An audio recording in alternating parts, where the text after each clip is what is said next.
everybody. We are back for another fantastic conversation as part of Empower-a-thon, which is the inaugural fundraiser for Parent Tween Foundation. So because this is a fundraiser, even if it wasn't a fundraiser, I'm going to stop before I finish the rest of my intro, and I'm going to say, Dr. Roz, Elizabeth Rosner, thank you so much for the work that you do with kids and families, and for being a huge supporter of Parent Tween Connection and the foundation, and for being with me today.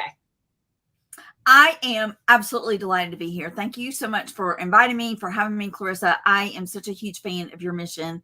We need you on this planet, and I am just delighted to walk alongside with you. Thank you. Well, I love that, and I love the fact that at Parent Tween Connection, for those of you who don't know who we are or what we do, I'm Clarissa. I'm the founder. I had a rough go of things in my family as a kid, as did my husband. And when friends of ours were navigating some tough stuff with their kiddos, I was like, hey, we need community for parents. But not only do we need community for parents, we need community for the professionals that support parents as well. Folks like you, Dr. Roz. And so at Parent Tween Connection, our entire mission is to introduce families to each other for moral support, but also to the professionals that can help you. And the Parent Tween Foundation is the nonprofit organization, the charitable leg of our organization, I should say. And our mission is to help bridge the financial gap, because you know what? The professionals need to keep roofs over their heads, but as parents, you need support as well. But your budget doesn't always match what the professionals have to charge. So our goal is to be able to help fund everything from education to mentorship to mental health support. And one of the reasons I wanted to ask Dr. Roz to come back is, I mean, hello, debt-free degree. Like, how can you say no to that? So a couple of housekeeping tips. Because it is a fundraiser, there will be a shameless request for a donation at the end. So be prepared. But number two, we are streaming live to our private Facebook group, to our LinkedIn page, and to YouTube. So you can check us out wherever you're coming in from. But if you're in our Facebook group, we're actually going to be fielding questions from there. I've got it open on the other monitor so that I can pay attention to those questions as they come in. If you've got them, pop them in. And if you're checking out the YouTube later, that's totally cool too. So Dr. Roz, debt-free degree. Yes. Before we dive into debt-free degree, I just want to give you a pom-pom for all that you're doing on the planet, and particularly for launching this nonprofit, because it's such a humongous vision that you have for parents and tweens. And then for you to say, I'm going to launch this nonprofit arm, which will help bridge the gap. I just think it's so giving. It's so loving. It's so beautiful. So thank you. Thank you. And honestly, it speaks to my experience. You know, my folks did what they could with what they had. It did seem that frequently there was more month at the end of the money instead of money at the end of the month. Yeah. And so I recognize that families need help. Yes. And and finances are a big sticking point to getting the help that they need. Finances are a big sticking point to higher education. Yes. You know, they're a sticking point for a lot of things. So I know that you talk about what you call your grit blueprint. And if you've heard this before, you just need to pay attention, because it is worth hearing again. And if you haven't heard it before, pay attention. Pay attention anyway. Yes. What is the grit blueprint? Let's start there, because that's kind of like the foundation to getting to a debt-free degree. Yeah. It truly is. It truly is. And similarly to you, I want this information out there. I want folks to have access to it. And so I never charge for speaking. I always just want to give this as a give back. In fact, next week I have the honor of speaking at a scholarship club. And my vision is to have a debt-free degree club at every middle school and high school in the nation. And so the fact that I get to speak to a scholarship club, I am so excited about that. So the G is grants and scholarships. There is 46 billion with a B, 46 billion. So 3 years ago, I found this statistic, and it was 30 billion. So it's gone up that much. So $46 billion out there in grants and scholarships. Yes. In what time frame did that increase? You said it was 30 billion when? In 2020. So as of today, in 3 years, it's increased by 50%. Okay, that's compelling. Yes. And And just like you, it comes from people being civic minded, people understanding as a universe that we don't want people saddled with debt to graduate Mhm. college. We Mhm. have debt when like let's say you want to buy like a second home, or you want to buy, a camper, or you want to buy a car, or you want to buy your first home. There are all these ways that Yeah. you get a loan, and then you pay that back, and you have a tangible asset that you can sell. But the thing with your degree is it is a wonderful benefit, but it's not something that you can sell to recoup your Right. money. And also, it's something that you can use what I call OPM, which is other people's money. I'll get into that in a Mhm. minute. And so yeah, that $46 billion is huge. The R is return on investment, ROI. Mhm. And so looking at how much am I going to spend on this degree? How much am I anticipating I'm going to take out in loans? How long is it going to take me to pay it back? And Mhm. what now is happening more and more and more and more is parents are saying, I'm never going to be able to retire Mhm. because Absolutely. they have taken these loans, and they're carrying this debt as well. So the R is return on investment. The I is interconnected. It's always work smarter, not harder. And so finding ways that you can come together, and lots of different things that you can do, even down to if you are a student, you have a student ID, and that student ID gets you all kinds of discounts on campus and off campus. Sure I does. have a student in Pennsylvania, and he showed his student ID at like a chain haircut place, and they gave him, it was like $5 off, or a $5 haircut. I don't remember, Monday through Friday before noon. I mean, there are just all these different ways that you can utilize what you already have at your fingertips. And then the Mhm. T is what I call my triangle approach. So if you just think of a three-legged stool, it's SM, which is student money, FM, your friends, your family, your folks, the people you're familiar with. And then, as I mentioned, OPM, which is other people's money. And Sure honestly, thing. Clarissa, who of us is not using other people's money? Even if you are a billionaire, and so you're writing checks for full tuition to some institution, you've made that money from somewhere. I mean, you didn't grow it on your own. So either you were Right. given it, so you were giving somebody else's money, or you earned Mhm. it where you were giving somebody else's money. And so OPM is king. It really is. And I mean, even if you have a credit card, even if you're paying it off at the end of the month, if you're in a space that you can do that, and that is not the vast majority of Americans, you're using somebody else's money to pay for that until you choose to pay the lender back, as it were. So I absolutely, Yes. and I think there's an aspect where Yes. people don't think about it that way. They think about like, well, they've given it to me to use, so it's my money, but somebody else had to Right. give you that. And it's the same thing with loans for school, or Right. if you've got a, like you were saying, the car payment, the mortgage, the RV payment, the toy payment, whatever. Right. Right. So Exactly. Exactly. And so the title of this talk is What's Love Got to Do with It? yeah. And one of my hashtags is, love is always the answer. And Hmm. my thing is love yourself enough to graduate debt free. Love your children enough to help them graduate debt free. And I can show you how to do it. And I can show you how to save $100,000. Hmm. Because what I did is I put in all 50 states, and I just randomly chose one. And so I went to University of whatever that state was, that flagship, and I calculated tuition, books, fees, room and board, and then I multiplied it times 8, which is actually kind of a low number because a lot of times it takes you 10 semesters to graduate, Hmm. and it came up to be $98,000.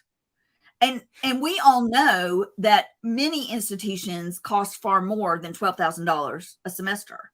And so Hmm. that's why I say for every student you have going to college, I can save you $100,000. That's brilliant. So and I like the fact that you said, like, for parents to love your kids enough, because Yeah. what parent mostly, right, doesn't love their Mhm. kids, right? Exactly. To Exactly. look at Exactly. it. And I mean, I know a lot of parents that think in a traditional 529 way, which Mhm. has its benefit. And I'm not saying Yes. that doesn't have its place. If you're able to put that money away from the day your kiddo is born, I know there's also some creative ways of using like some life insurance policies, like that kind of thing. Like you can get creative, But that's not how you're talking about it. You're talking about what are some other things that families can do, or maybe some of those are included, but like what are things that families can do to help lighten that fiscal load, even from like when the kids are born? Right, right, right. Even yesterday, I was at a networking event, and there was a lady there who was working with someone who had a booth at this event, but also she has a full-time job. And when she heard what I did, she said, I quit college because it got too expensive. And Mm-hmm. I just need to figure out how I can get out more quickly and also, not incurring debt. I was like, I can help you. And I said, are you working full time? And she said, so she was with this booth, and that's a part-time gig. That's like her, side gig kind of thing. But she does have a full-time job. So she's already working 40 hours a week somewhere. And I said, do they offer tuition assistance? She was like, oh, absolutely not. And I said, do you know that 17 states, if you work for their university system, you get free tuition and fees? And so again, one of the questions later we were going to talk about is time. So, when somebody says, I can't work 40 hours a week, I hear you. And that's, that's completely, I'm okay with that. I just want you to understand that every single person, so Clarissa, the founder of this organization, and college student A, and Tyler Perry, he's always my example. Tyler Perry, we all get 168 hours a week. Now, Tyler uses his 168 hours to be both himself and Medea. So he's actually playing two roles in that 168 hours. But we all have that. 40 hours a week out of your week is 24% of your week. So even if you work full time and you're getting all these other benefits, plus you're getting free tuition and fees, plus you have 76% of your time left that week to do school and sleep and fun and party and Greek life and friends and family, whatever it is. It's kind of a work smarter, not harder kind of thing. Well, and that's one of the things that I love about all of our conversations is that I always go back and I'm like, dang, I wish I'd have had you 30 years ago or 25 years ago of, because I was that kid that I took out every loan that I could. I went to my parents desperate my last semester asking them to take out a singular $6,000 loan because if I didn't have that, I wouldn't have graduated. Now, I mean, this is also dating me. The internet wasn't then what it is now. So research was definitely much more time consuming. But man, I hustled with 5 part-time jobs. And looking back at it, I was like, how could I have potentially found a way to become an employee of the university, as an example, and also taken classes? Now, sometimes those classes are less accessible. Like if you're working in an office and the class is happening at 10 o'clock in the morning, maybe you're not going to be able to go to the 10 a.m. class. And depending on the degree, like sometimes that isn't going to be as easy. But I know that you always talk about like beginning with the end in mind. If your goal, like for you, was to get your PhD ultimately, right? Yes. And you were like, how do I get creative to get there? Because you said you took out what, one loan along the way? Yes. So, I qualified for Pell Grant and also dating myself. I went to school in the last millennium when we were on the quarter system, and Pell Grant did not pay in the summer, and I needed to either take some exorbitantly heavy load one quarter or do a summer quarter. So I just opted to do a summer quarter. So I bebop into financial aid, and I'm like, hey, Pell Grant didn't pay for it, and so what scholarships can I get? And she said, oh, you just here's a loan, and you just take the loan and figure out how to pay it off later. I was like, okay, great, yeah. And it was $1,000, but it was because of that mindset of, yes, I'll just take the loan and figure out how to pay it off later. So then, I got my master's debt free through a grant, and that took me 9 years to pay off because I was in school for 3 years, and then for every year I was in school, I needed to work in the field. So that was 9 years total of my life.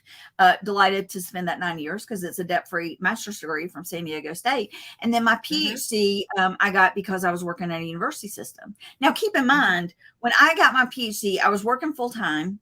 I had a son in elementary school. I went through a divorce. I took my comps after my my dissertation chair said, oh, yeah, you'll be fine on your comps. And then she failed me. And then, and so it was like all of these things. So it took me also 9 years from start to finish there were some breaks in between. And so it's not that that it's easy to earn a debt-free Mm-hmm. degree. It's super simple, Mm-hmm. but it's not easy. But I will show you how to do it. It's going to be hard. I don't promise you that I'm just going to, hand you a check for $100,000. Sure. If I did, No, though, that would absolutely. be OPM, right? So, That would be. It would so be somebody is going 100%. to give you, yeah, some OPM. So what are some things, what are some other things that parents can do? We're talking about leveraging other people's money, looking for the grants, looking for the scholarships, beginning with the end in mind of like, if your goal is ultimately get to get to LSAT or to law school, right? I actually had this Yeah. conversation with a student just a few months ago where she was like, I want to go to law school, but I also want to go to this really expensive undergrad. And partly because of the conversation you and I had previously, I was able to say to her, hey, here's an example of somebody whom I know personally Yeah. that went to undergrad, took out loans, went to law school, took out loans, then realized she didn't actually want to go into litigation and wasn't sure what other direction to go with her law degree. Right. And her monthly payments were $800. And I Yes. literally saw this young woman's mouth like hit the floor. She could have caught so many flies. Right. And I could see her parents in the background basically going like, thank God somebody else is saying this to her because she's Yes. not hearing it from us. Right? Yes. Like $800 Yes. a month is rent in some places. Yes. It's like a one, Yes. it's your bedroom in a house rent. Yes. You know? Yes. Exactly. So Exactly. what are some other things that parents can be doing? I mean, certainly you're talking about some mindset shifts around like looking at different ways to go about like going straight out of school isn't always best or taking loans isn't Right. always best. What else can they do to Right. set their kids up to pursue a debt-free degree in addition to or even before they come to you? And your Patreon is what, Yes. $10 a month, $20 a month, like $10 super a month. accessible. Yeah. Yeah. So Yeah. that's And super I said it that accessible. way, Clarissa, because I wanted it to be accessible.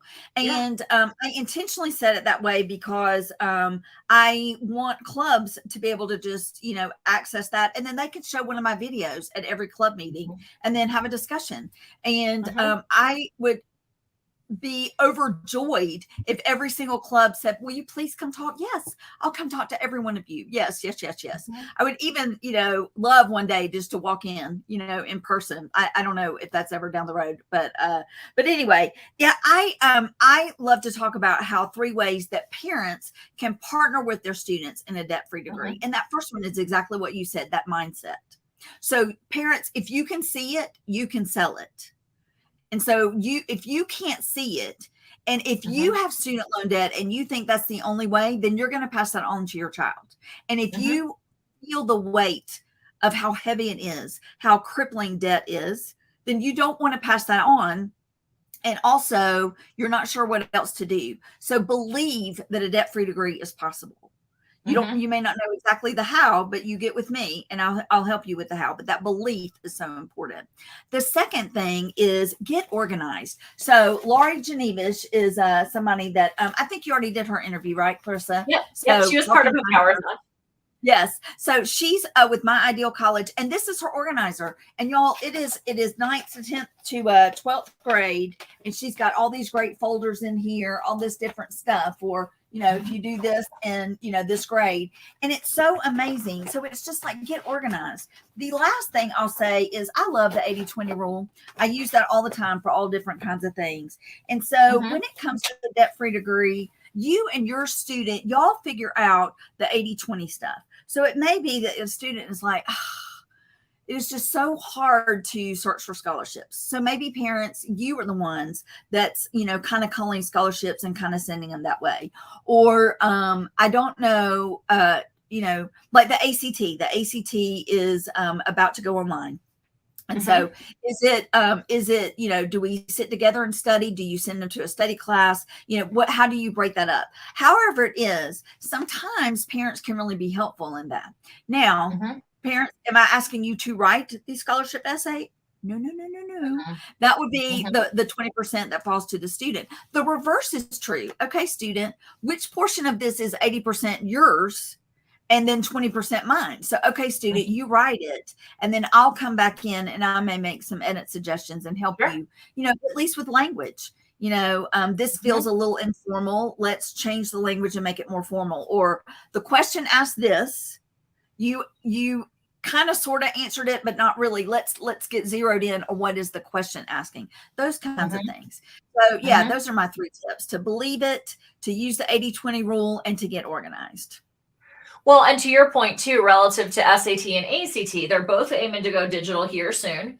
But for both of them, I actually was just saying in a networking group that I'm in yesterday, I was like, yeah, you might spend 1,000, 2,000, 3,000 on SAT or ACT preparation, but the payoff, like I have a student that mom just reached out to me yesterday. She said, we finally got to the end of senior year and I just wanted to update you on where he's going.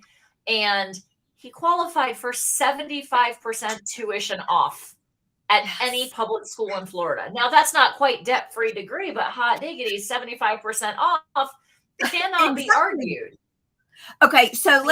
let's say this young man is he's looking at a degree that's going to cost $100,000. He just Hmm. made $75,000 Yeah, he did. by doing well in academically and on standardized test. On Exactly. a test, yeah, absolutely. Yeah. So, Yeah. that's one of those things. Another one that I know, like you mentioned, Lori Genevish, Yeah. in the college admissions realm, I would also say to parents to add on is like, the cost of transferring schools. The Yes. tangible cost is significant because not every class transfers, or every credit transfers, or even just changing majors is Oh, costly yes. from a fiscal Huge. perspective. But I also think, Dr. Oz, that we underestimate the emotional toll and the mental health toll that Yeah. changing majors and changing schools inflicts. Because when Yes. you're changing majors, if you change it 3 times, 4 times, inevitably somebody somewhere is going to say, "Can't you figure it out? Like, what's wrong with you?" And if nobody else outside says it, I know you're saying the kids are saying it on the inside. What's the Yeah. emotional toll of that? So, like, Mhm. finding somebody on the front end to help with career Exactly. guidance, finding somebody to help with college selection guidance, make sure that the student actually lands in a place that's a good fit all the way around, certainly financially, right? Yes. Yes. Excuse me, but also Yes. from the experiences that they want to have. And like, let's not underestimate that a gap year can be really good to let a student mature a little bit before Yeah. they make any of these significant fiscal decisions. Like, I Right. didn't know what subsidized and unsubsidized meant when I was 18 years old and signing all those Exactly. loans. You know what I mean? If Exactly. if somebody Exactly. like you had, if I'd had you to be like, okay, on the unsubsidized, make sure you pay the principal at the very least, or like pay the interest, whatever it was, pay the interest. Otherwise, it compounds. Like, I just didn't have the wherewithal to understand that. So I Right. love what you Right. do. Right. Thank you. Thank you. Thank you. One of the things I will say though, just to add on to that, is when you begin with the end in mind, it is completely possible to transfer schools just as long as you make sure that you know that school Sure. B accepts everything you took at school A. And there is a way Mm-hmm. to do that with transfer articulation. The other thing Mm-hmm. is oftentimes English 1101 will probably transfer pretty much anywhere. And tuition for English 1101 at a community college is Mm-hmm. oftentimes far less than it is at a four-year school. And there are some schools that offer an associate's degree and a bachelor's degree. If you go into that school and you say, I want to earn a bachelor's degree from day one, and you take English in 1101, your tuition may be higher than it would have been as an associate's. So sometimes it's to your benefit to say, I want to be an associate's level student and start taking some of those core classes because the tuition is Interesting. lower. And then it's Uh-huh. seamless transfer to the bachelor's degree. Well, who knew? Yeah. This is why we have people like you in our sphere, Dr. Roz. Yes. Come on over to the Patreon and y'all will get it all. Plus, you have access to me. I mean, everybody who is in my Patreon has access to ask as many questions as they want to. I literally, and I encourage this, I literally had a student about 2 weeks ago. She typed in the message to me in Patreon, I'm stuck. That was it.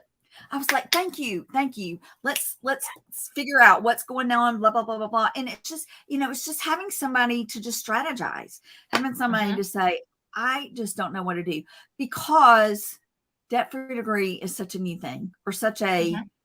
unicorn, or such a it's like it's like bullying, honestly, Clarissa. Like I've had this conversation where, people are talking about bullying, and I'm like, if you take a student who is surrounded by 100 people who say, I love you, I see you, you're amazing, you're phenomenal, I think you're beautiful, I think you're brilliant, you're going to make such an amazing impression on the world.